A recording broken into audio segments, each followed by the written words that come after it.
오늘 말씀의 제목은 신뢰로 이어지는 순종과 축복. 오늘 좀 축복이라는 단어에 좀 많이 집중해 보고자 합니다. 하나님께서 우리에게 주시는 모든 말씀, 그 명령에는 반드시 기억해야 될 두 가지 측면이 있습니다. 하나는 그 명령이 우리에게 주어졌을 때 우리의 반응은 온전히 순종함으로 나아가야 된다라는 게 그 첫 번째이고요. 동시에 우리의 그 명령에 대한 순종, 그 헌신은 하나님께서 세우신 계획의 일부분이다라는 점에서 가장 큰 의미가 우리 가운데 주어집니다. 그래서 그 계획 속에 있는 우리를 향하신 축복이 담겨져 있다라는 그 내용을 우리가 두 가지 측면으로 꼭 생각을 해 봐야 된다라는 것입니다. 지금 예수님께서 제자들에게 나귀를 데려오라고 명령을 하십니다. 이 명령에 나귀의 주인이 예수님께 순종을 했고, 그 결과 그는 하나님의 뜻을 이루는 도구가 되었습니다. 자신의 나귀를 내어드림을 통해서 예수님께서 저렇게 겸손한 모습으로, 낮아진 모습으로, 평화의 상징으로 또 오시게 되는 그런 자기의 헌신이 나귀를 내어드림이 도구가 되고, 결과적으로는 낮고 낮은 곳에 하나님의 영광을 드러내는 그 예수님의 모습을 보여주는 그 영광에 참여하는 기회를 이 나귀의 주인은 얻게 되었다라는 것입니다. 그래서 하나님의 명령이 우리 가운데 어떨 때는 때로는 무리하게 느껴질 때도 있습니다. 내가 이것을 할 수 있을까라는 두려움이 우리 가운데 먼저 들기도 합니다. 그런데 하나님께서는 우리의 능력을 초월하는 시험을 결코 허락하시지 않으신다라는 것도 우리에게 주시는 약속의 말씀 가운데 하나가 된다라는 것이죠. 고린도전서 10장 13절에 이런 말씀이 있죠. 너무나 잘 아는 말씀인데요.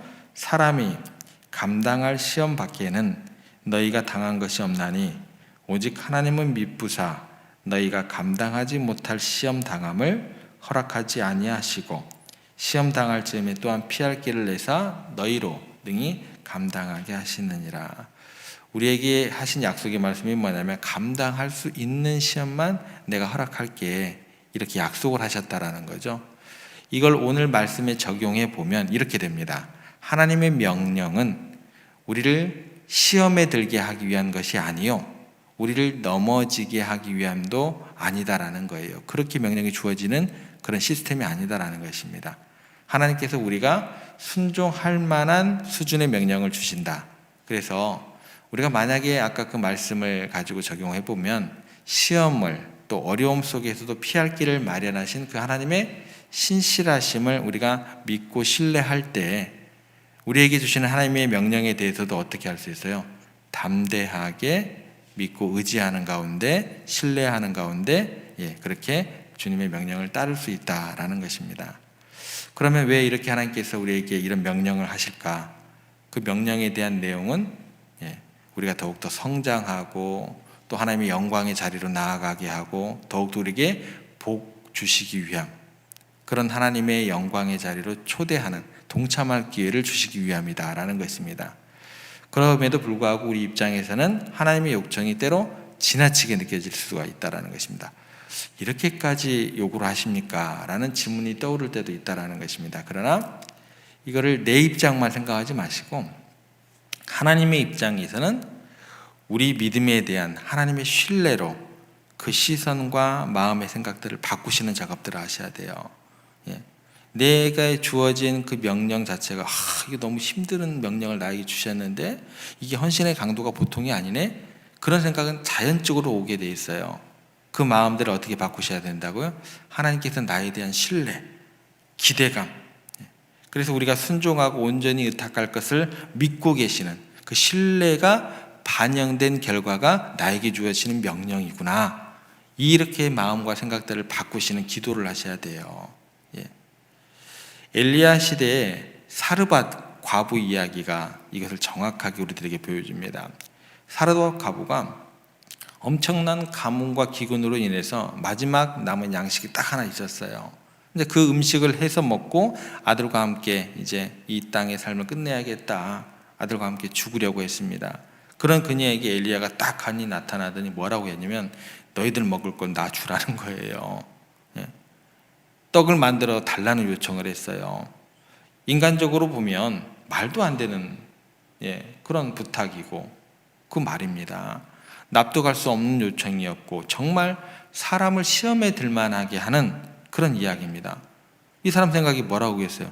무슨 선지자라는 사람이 와가지고, 그것도 이름께나 날리던 선지자가 와가지고 저런 요청을 하나, 그런 생각도 할 만도 해요. 그런데 그것이 엘리야의 입을 통해서 나오긴 했겠지만 그게 누구의 명령이었던 거예요? 하나님께서 엘리야에게 그렇게 하라고 하신 거예요. 그리고 그녀는 엘리야의 요청을 하나님의 명령으로 받아들이고 순종을 했다라는 것입니다. 그러니까 하나님께서는 사르밧 과부가 그렇게 헌신할 수 있는 사람인 것을 아셨기 때문에 엘리야에게 그 명령을 하신 것이다라는 거예요. 그리고 이로 인해서 이 여인의 순종으로 인해서 하나님께서는 영광을 받으시고 사르밧 과부는 가장 큰 시험이었습니다. 가장 큰 절망이었습니다. 가장 가진 것이 없을 때였습니다. 그런 없는 중에 상실감을 느껴야 되는 그런 순간에 하나님께 자신의 큰 믿음을 드러내게 되고 성경을 통해서 후대의 많은 믿음의 사람들이 또 역사의 길이 남을 만한 그런 믿음의 사람으로 입증되는 일이 되었다라는 것입니다.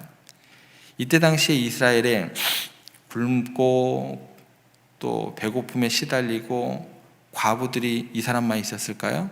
예, 아니죠. 많은 과부들 중에서 사르밧 과부들 하나님께서 꼭 찍으신 거예요.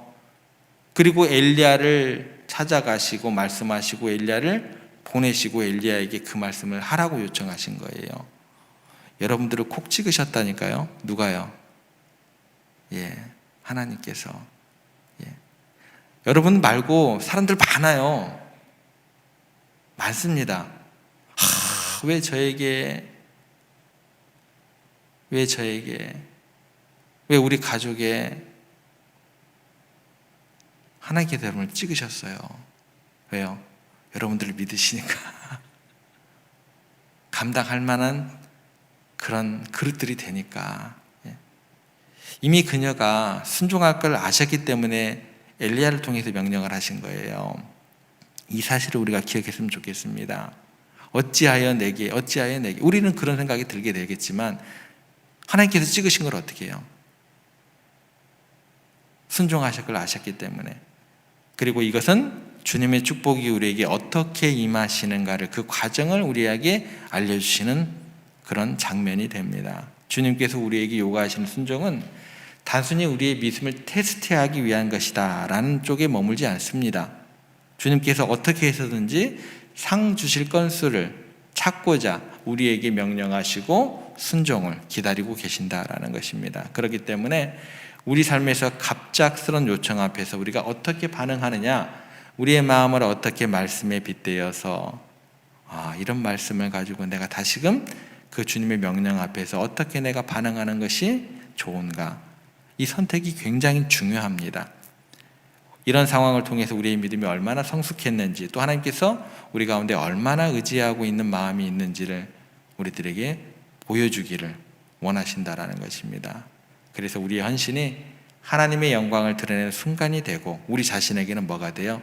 하나님의 축복이 임하는 그런 시간으로 우리가 신앙의 자리를, 발걸음을 했으면 좋겠습니다. 그래서 주님께서 나를 인정하시고 그만큼 기대하실 때 그 기회를 꼭 붙잡는 것이 중요하다는 거예요.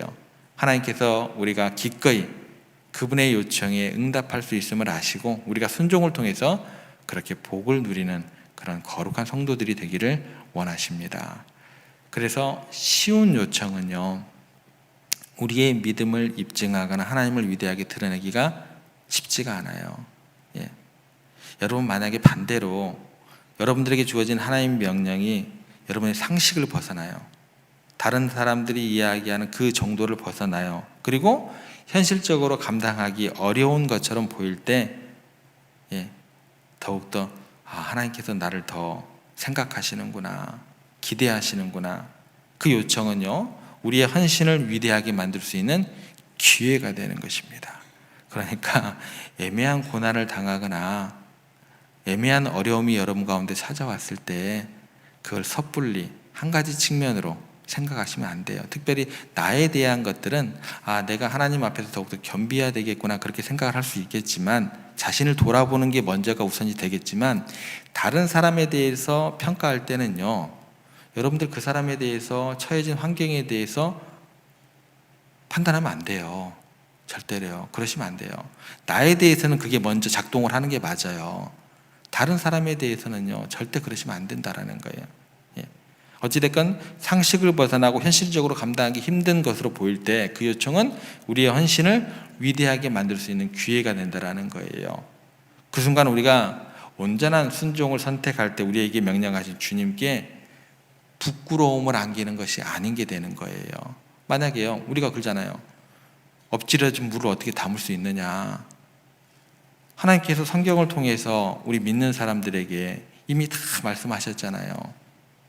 근데 우리가 이 말씀대로, 그 명령대로 따르지 않으면 누구를 부끄럽게 하는 거예요?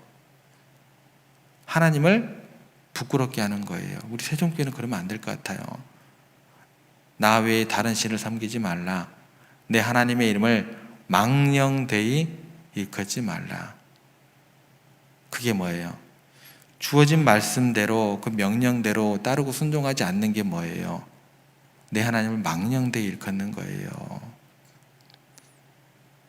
십계명 자체를 너무나 추상적으로 먼 이야기처럼 생각하실 필요가 없다라는 것입니다.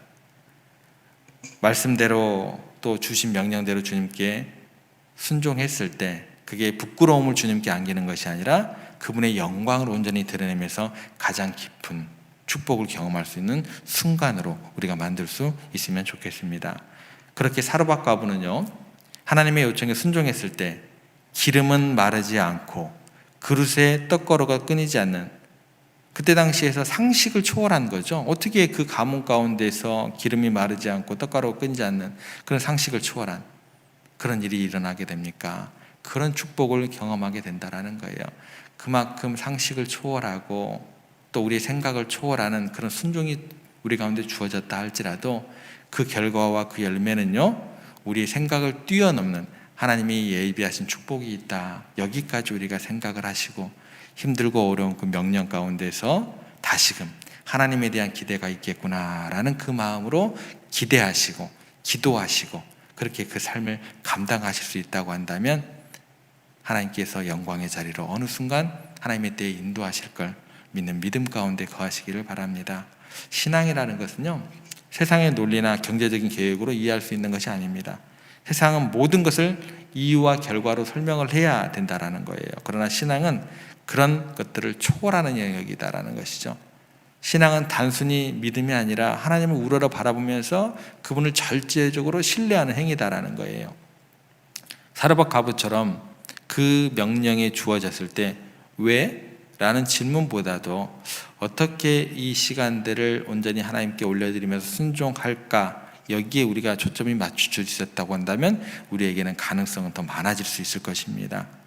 그래서 그녀가 순종했던 이유는 하나님의 신실하심을 믿었기 때문입니다 라는 것 다시 한번 기억하시고, 경제적인 손실과 논리적인 불합리함을 넘어서 하나님을 신뢰하는 모습이 우리 가운데 나타나게 되기를, 그게 신앙의 본질이게 됨을 다시 한번 기억하시기를 바랍니다. 신앙은 그래서 하나님과의 상호 신뢰에 기반하는 것입니다. 하나님께서 여러분들을 믿으시기에 명령하시는 것처럼 우리도 어떻게 반응해야 되냐면 하나님의 신실하심과 선하심을 먼저 믿으셔야 돼요. 그래야 순종의 자리로 나아갈 수 있다는 것입니다. 그래서 하나님의 명령은 우리의 믿음을 시험하기 위한 것이 아니요, 우리를 축복의 자리로 이끄시고 우리의 삶을 통해서 하나님의 영광을 드러내기 위함임을 믿으시기를 바랍니다. 그래서 오늘 하루의 삶의 자리에서도 혹시 어려운 여러분들에게 도전으로 다가오는 주님의 말씀이 있다고 느껴질 수 있습니다. 그러나 그 요청 속에는 하나님께서 우리를 신뢰하심을 기다리고 계시고 여러분들을 통해서 오늘 하루를 아름답고 또 위대하게 이루시겠다는 그런 초대가 담겨 있음을, 그런 시간으로 여기시기를 바랍니다. 그래서 하나님의 선하심과 신실함을 믿고 따르는 그런 신앙의 모습을 하나님께 보여드리는 여러분들 되시기를 부탁을 드립니다. 그렇게 하나님의 영광이요, 기쁨이요, 자랑이 되고 또 하나님께서 예비하신 복을 누리는 여러분들의 오늘 하루의 삶이 되기를 주님의 이름으로 부탁을 드립니다.